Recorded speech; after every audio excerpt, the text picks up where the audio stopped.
Il s'est imposé il y a longtemps, dans la mesure où c'était dans le cadre de mes études d'histoire puis d'ethnologie, où je me suis intéressé au problème des Roms. Je me suis rendu compte très vite qu'il n'y avait pas beaucoup de sources. Et par contre, il y a une chose qui est apparue, c'est que pendant la Deuxième Guerre mondiale, ils avaient été exterminés en masse par les nazis, jusqu'à la déportation à Auschwitz, et qu'on n'en parlait pas. Et quelque part, ça m'avait un peu interpellé en me disant, tiens, c'est étonnant quand même qu'un peuple soit exterminé en masse, et voilà, il n'y a rien, on n'en parle pas, c'était presque perturbant. Et j'ai gardé ça à l'esprit. Pendant 10 ans, j'ai accumulé de la documentation. Plus on avançait dans le temps, plus la documentation devenait riche, et on commençait à avoir des travaux intéressants. Et au bout d'un moment, je suis passé scénariste, et plutôt que d'en faire un travail de recherche universitaire, j'ai réinvesti tout ce travail de longue haleine en histoire et en ethnologie dans un scénario de bande dessinée.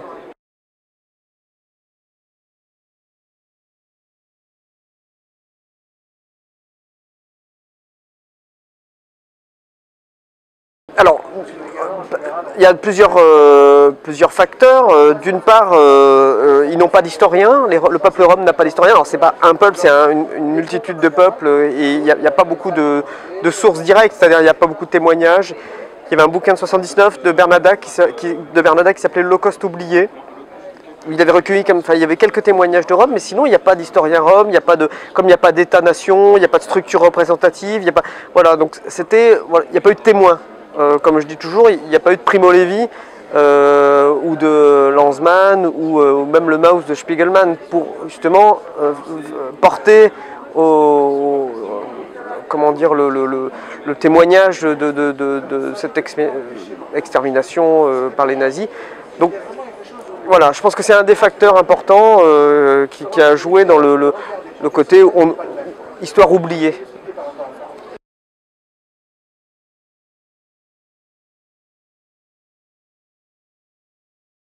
Je vais parler sport partie, parce qu'elle est antérieure, mais c'est vrai que là, très vite, on est entré en phase, c'est-à-dire que, comme je le disais, j'ai passé 10 ans où j'ai accumulé beaucoup de données, donc j'ai une démarche quasi scientifique, hein, c'est-à-dire recherche historique, donc le plus rigoureux possible dans les sources, recherche ethnologique aussi dans les rituels, la façon dont la langue aussi.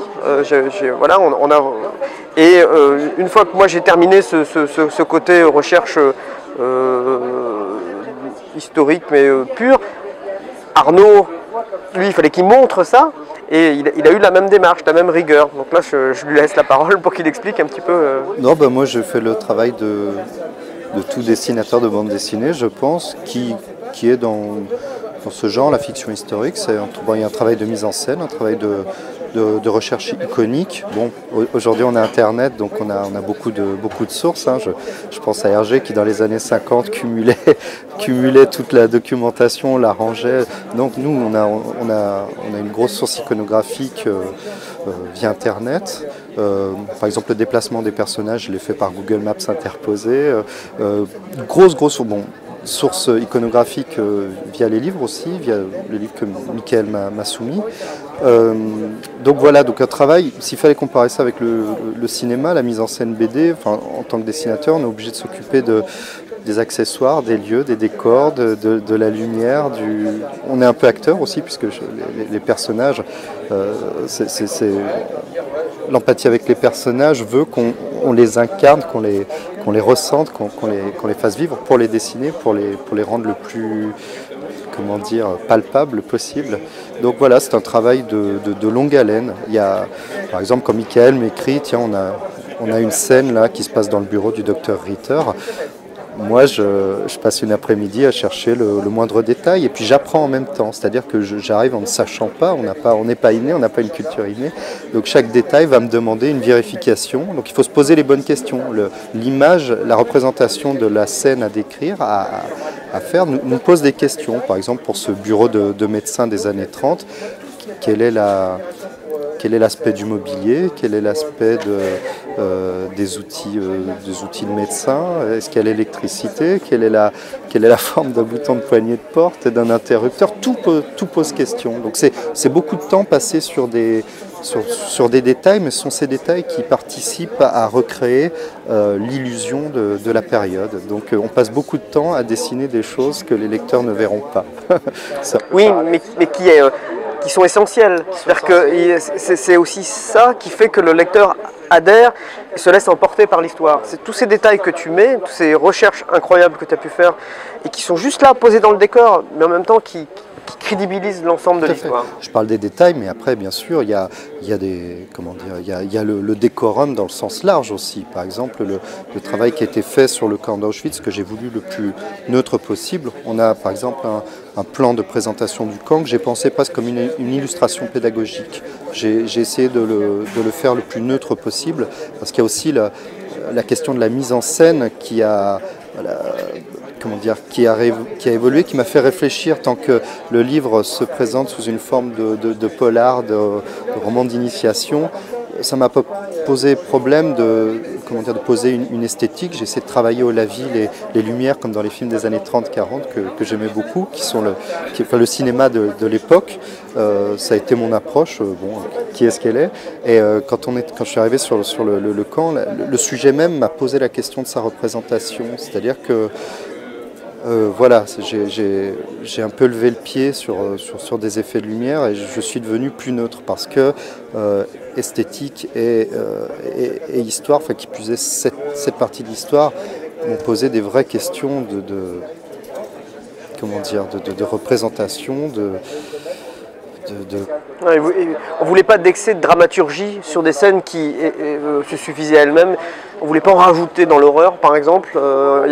À plusieurs moments comme ça, tu t'es posé ce type de questions. On s'est posé aussi, enfin, en échangeant évidemment en permanence, ce type de questions. C'est est-ce que là, on ne va pas trop loin dans le côté un peu dramatique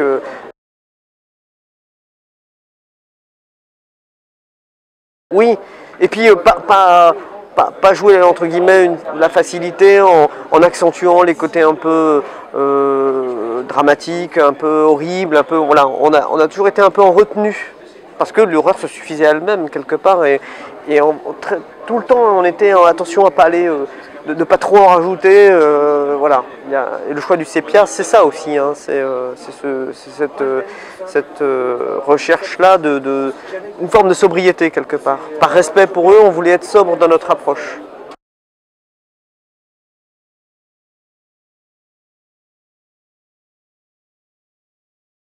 Ah mais tout à fait, ouais. C'est le Candide. Ouais. Pour nous, c'était clairement, Joseph, c'est le Candide. C'est ce qui permet à chaque lecteur de s'identifier au personnage extérieur au groupe. Parce que évidemment, normalement, j'espère qu'il y aura des lecteurs roms, mais il y a beaucoup de lecteurs qui ne le seront pas. Et donc c'est plus facile de s'identifier à travers un personnage qui justement porte un regard de Candide sur la façon dont fonctionne un petit groupe de roms. On va voir les rituels, les interdits. Et là on se rend compte que c'est très structuré, que contrairement à l'image un peu fantasmée née au 19e siècle, c'est pas bohème dans le sens, c'est pas chacun fait ce qu'il veut comme il veut. Au contraire, c'est un univers qui est bien cadré, avec beaucoup de règles et d'interdits. Et ça, c'était important pour nous de montrer ça. Et Joseph, par son regard extérieur, permet d'accéder à cet univers. Et à mon sens, il a une forme de neutralité qui permet à d'autres personnages comme Silenka, qui à mon sens est le personnage fort de l'histoire, d'exister, de bien exister, et puis à toutes les fortes têtes. Il faut toujours qu'il y ait un répondant pour donner de l'ampleur au personnage qu'est Silenka. Il nous fallait quelqu'un en face et inversement. Je suis très content que ce soit ce personnage féminin qui ait cette personnalité, cette existence forte dans l'histoire. C'était compliqué ça parce qu'on voulait justement que ce soit un personnage féminin qui soit le pendant de Joseph du côté Rome, mais comme les femmes quelque part ont une place qui est pas valorisante, on avait trouvé cette astuce de la Drabarnie, qui est donc l'espèce de guérisseuse, un peu sorcière, etc. C'est le seul personnage qui a un droit de parole vraiment dans cet univers d'hommes. Et donc voilà, c'était notre façon aussi d'amener un personnage féminin fort et qui joue quelque part. Voilà, c'est elle qui est toujours moteur, qui est toujours un peu qui permet de relancer l'histoire.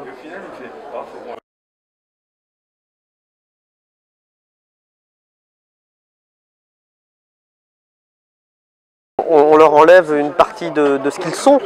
C'est un peuple qui, en tout cas à l'époque, vivait comme ça sur la route et qui a assumé complètement le nomadisme. Et là, d'un seul coup, on les enferme, on leur refuse un mode de vie culturel. Voilà, c'est culturel, et là, en fait, c'est là où je dis qu'ils dépérissent. Enfin, voilà, c'est ce côté, on empêche un peuple de vivre comme il le souhaite, et quelque part, on le tue comme ça. C'est difficile de se départir d'une vision romantique en même temps qu'on a depuis Mérimée, depuis Hugo, l'Esmeralda. Moi, j'avoue que ma vision, elle est celle que j'ai par la lecture, par la vision de reportages, de documentaires. J'ai essayé de la nourrir de vérisme, entre guillemets, de documentation, mais voilà, elle est aussi nourrie du romantisme, de la vision du Rhum, même si on a essayé de c'est inévitable parce que c'est comme tu dis, c'est Esmeralda, donc ça nous ramène à toute cette période qui est en ce moment, alors puisque si on dit qu'on est en 2012 et il y a l'Expo Bohème, hein, donc on est en plein dedans en fait, dans cette vision vraiment romantique du Tzigan, le bohémien du 19e siècle. Oui, pardon. Du coup, non, c'est une vision en l'analysant aujourd'hui, en l'analysant rapidement, je me dis que c'est une vision partagée entre romantisme, expressionnisme, puisqu'il y a quelques lumières, quelques travails de lumière qui vont dans ce sens, et puis vérisme. Alors, je dis vérisme, je ne sais pas si c'est le mot, une volonté de quand même essayer de représenter. Alors l'indicible, ça a été très dur. Quand je dis l'indicible, c'est toute l'horreur des camps. Ça, je sais pas. On a fait une proposition et bon, là on est sur le festival de Saint-Malo. Les rencontres avec les gens me disent si cette représentation, si ce livre est pertinent. On a fait cette proposition et aujourd'hui, moi, je suis à l'écoute de ces retours pour savoir, après avoir passé 4 ans sur ma table à dessin, presque tout seul, si ce travail en solitaire, en binôme, mais Mickaël était à Quimper, moi à Lyon, si ce travail a été est pertinent, et j'ai l'impression que oui. Les retours qu'on a, que ce soit par la presse ou par les rencontres avec les lecteurs, nous confortent enfin dans ces choix-là. Enfin, pour l'instant, on a vraiment des retours comme ça. Et du coup, oui, voilà. Donc, romantisme, expressionnisme, vérisme, côté documenté, très. Voilà. Mais c'est une vision partagée. C'est pas forcément des notions sont des notions qui a priori ont un peu de mal à exister, qui veut être dans le vérisme. Ne va pas avoir une vision romantique, mais j'ai essayé de faire coexister toutes ces pulsions de dessinateur, ces pulsions de représentation. Bon, je ne sais pas si elles coexistent bien.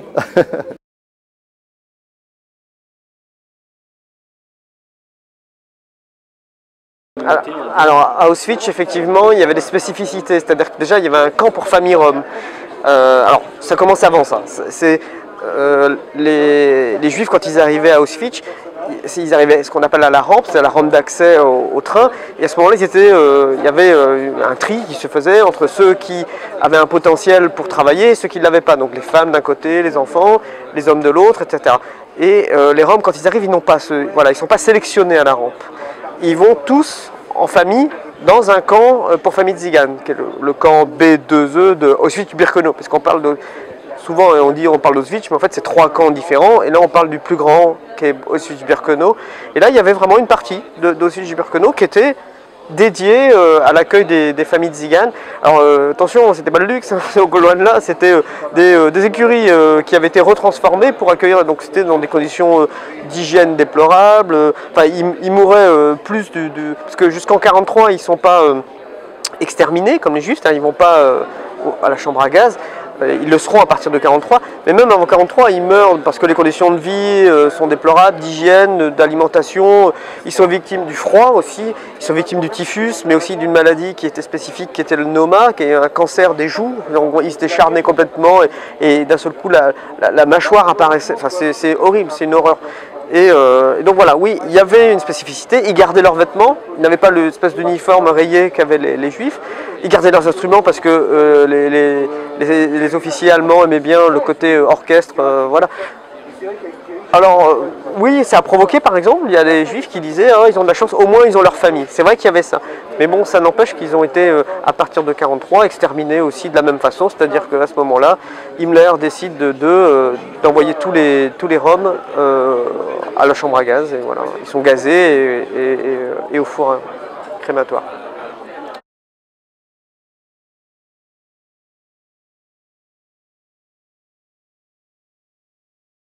Ouais, à la fin, ça c'était dès le début, on avait vraiment proposé à l'éditeur un dossier pour un peu mettre en perspective l'histoire. Et l'éditeur avait dit oui tout de suite, pour nous c'était important, c'est-à-dire on a cette histoire et en fait à la fin, par un dossier où on reprend l'histoire des Roms, aussi, donc là c'est plus un dossier presque pédagogique, hein, scientifique, l'histoire des Roms, la façon dont ils ont été traités par les nazis pendant la Deuxième Guerre mondiale et comment ils sont traités actuellement. Il y a une petite partie à la fin. Et oui, il y avait une ambition pédagogique qui permettait de relire l'histoire en ayant eu cette mise en perspective de l'histoire des Roms depuis leur départ de l'Inde, comme on le suppute, puisque c'est ce qui est a priori l'histoire des Roms. Voilà, ils quittent le Pendjab, poussés déjà, ils sont déjà expulsés hein, du Pendjab à ce moment-là.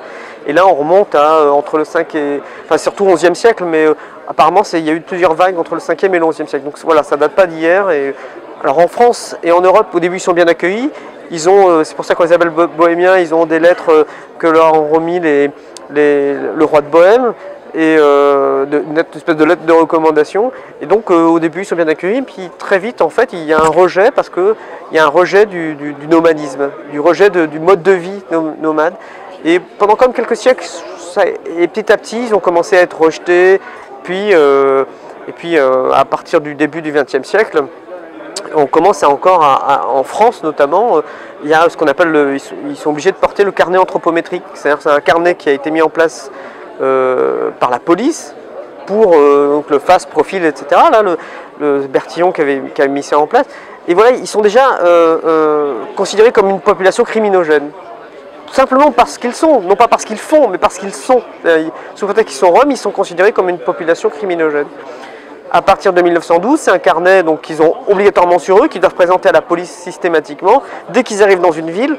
Et c'est un carnet qui sera maintenu en France jusqu'en 1969. Donc on dépasse complètement le cadre de la Deuxième Guerre mondiale, puisque jusqu'en 1969, ils sont obligatoirement porteurs de ce carnet qui les stigmatise, puisqu'ils arrivent dans une ville, ils sont obligés de se présenter à la police en disant voilà, on arrive dans votre ville, n'importe qui autre ne fait pas ça. Enfin voilà, ils étaient stigmatisés.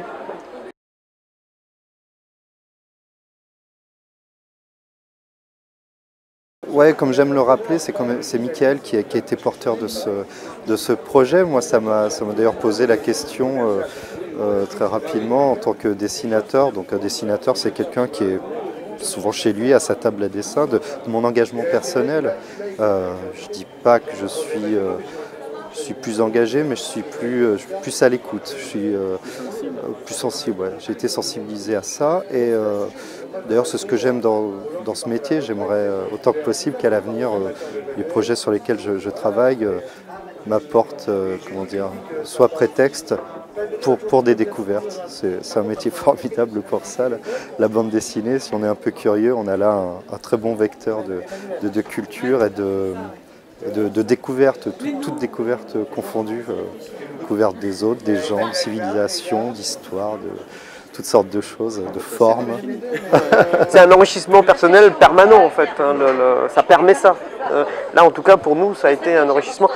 Et pour moi en tout cas, personnel, c'est une immense satisfaction de voir ce livre vivre et qu'il soit aussi réussi parce que voilà, c'est un livre qu'on a réalisé sur un certain nombre d'années et quand on le voit maintenant, je crois qu'il y a aussi une satisfaction de voir ce livre aussi réussi quelque part. Mais moi j'espère que en tout cas l'humanité, toute l'honnêteté que j'ai mis dans mon dessin sera aussi porteur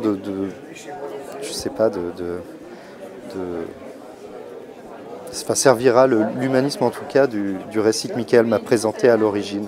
Ça a été la raison pour laquelle j'ai accepté ce projet. Je me suis jeté à corps et âme et j'espère vraiment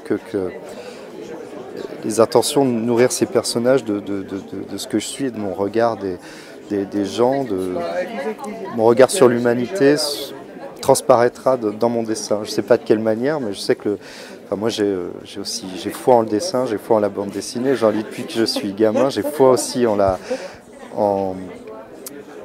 fiction. J'espère que oui, chez des enfants, chez des ados, que ce livre éveillera à certaines petites choses, hein, pas grand-chose.